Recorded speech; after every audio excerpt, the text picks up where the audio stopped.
This is a gatam. It's essentially a clay pot. It's an Indian instrument. It sits on its nice little hemorrhoidal donut there. And you play it with your fingers. You can play accents. And it's got this nice little bass tone if you hit the top.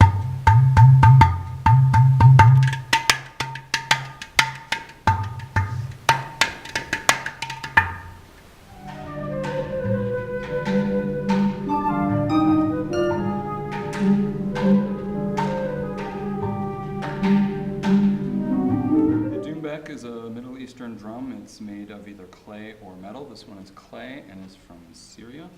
And I wish I could say that there were no animals harmed in the making of this drum, but it just isn't true. Wherever this goat is, he's very cold. But yeah, it's a nice drum, and you play with your hands, and you can get a sort of nice bass tone down here, and a pretty tone here, and then some slappy high notes along the rim.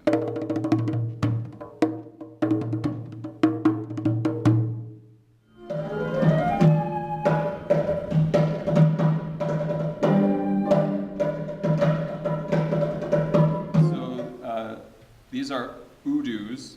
These are Middle Eastern clay instruments, and most of the time when you're playing them, you're just sort of tapping with your fingers on the clay surface. But to get a bass note, you can hit the hole at the top of the udu, and sometimes the side as well, and you can get a little bit of a gliss.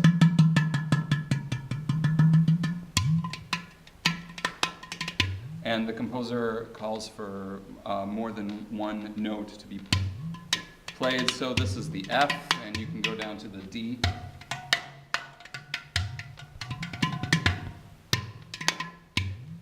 Udu.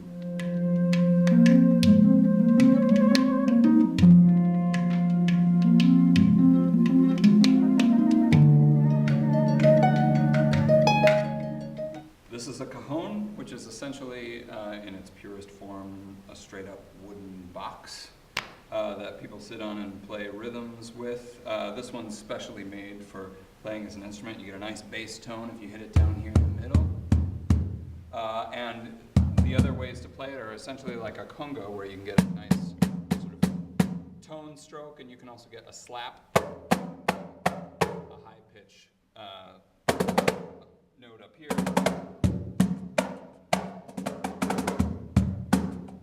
Also mess with the pitch a little bit if you apply pressure with your foot and move it around the surface of your wooden drum here. That's what a cajon sounds like.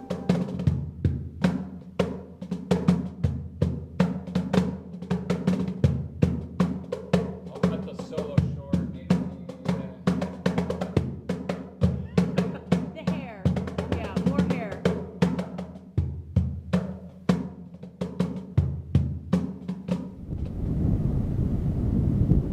This is a shekere.